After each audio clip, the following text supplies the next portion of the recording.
What's going on, guys? And in today's video, I want to share with you 3 critical lessons to be learned from talent hotbeds. So maybe you're not familiar. What is a talent hotbed? A talent hotbed is a specific area where a large number of elite performers come from. A couple of examples are sprinters from Jamaica.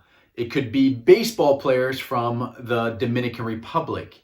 It could be women's tennis players from the training centers in Moscow. There's hotbeds all over the world, but there could also be hotbeds from just your country.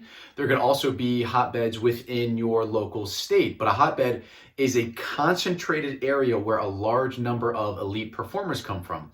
So here are 3 critical lessons, 3 huge lessons that us as performers, as athletes, can learn from these talent hotbeds. Whether you live in a hotbed or you don't live in a hotbed, there's still critical elements, there's still critical lessons to be learned so that you can apply them and you can use them for your game and your practice. And that's exactly where we'll go with this, is that number 1 is that talent hotbeds have a complete different relationship with practice. And that's where the 3 lessons come into play. It's not about the games or the performances, it's about their relationship with practices. So number 1 is very simple. It's that they focus most of their time, they focus most of their effort on what's called the 80-20 rule. So the 80-20 rule is Pareto's principle that says 80% of your results come from 20% of your efforts.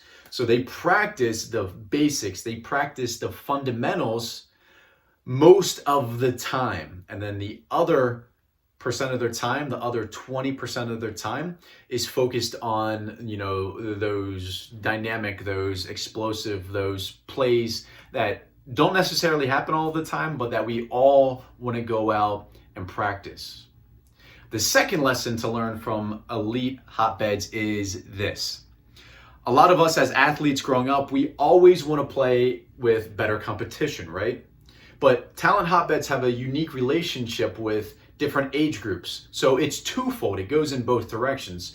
So very young players, 8, 9, 10-year-old players have the opportunity, have the ability to play with 13, 14, 15, 16, 17, 18-year-old players. So how does that benefit the older player? Obviously, the younger player benefits because they get exposed to the older players, the better players, the more talented players.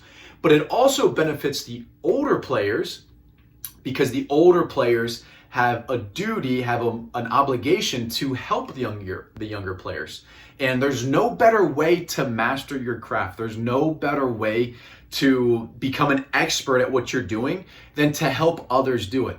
Because you have to understand, and you have to learn, and you have to figure out, and you have to explain different elements of your sport so that they can understand it, right? And that makes you critically think about different ways to look at this same situation. And then it allows you to come to a better understanding. And you can also see where people get hung up, and that can also help you when you get hung up at times. I'm looking over at my notes here.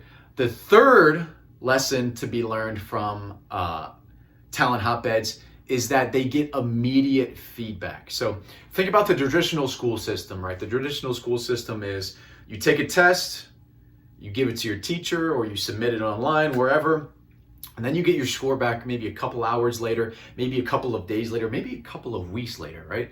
And if you're in person, it's all bloodied up with red marks all over it, and it tells you did this wrong, you did this wrong, you did this wrong, and it looks like somebody bled all over your paper, right?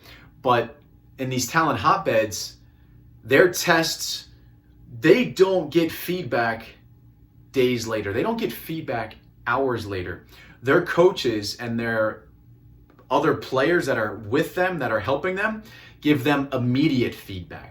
So as soon as you perform a movement, as soon as you perform a strategy or a tactic incorrectly, you get immediate feedback, because that's the best way for your brain to learn, is if you get feedback in an instant, if you get feedback right away.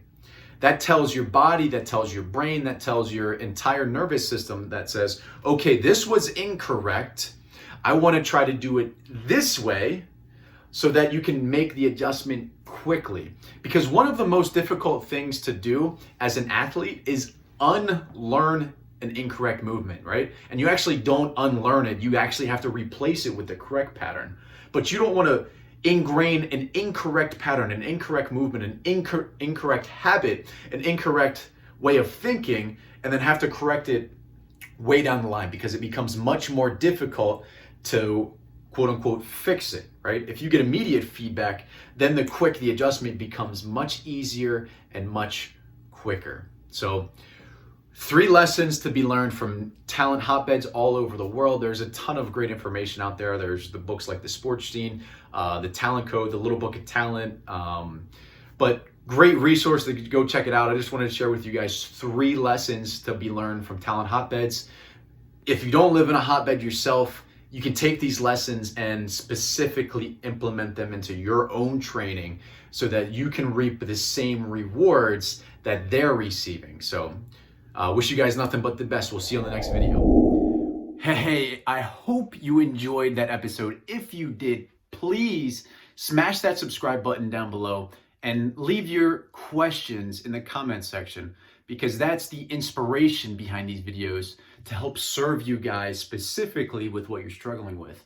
And if you'd like to take things a step further, check the links in the description below. If you're interested in our coaching, if you're interested in checking me out on other platforms and connecting with me there, if you're interested in some of our other free training, definitely check it out in the description below. And I will see you guys on the next video.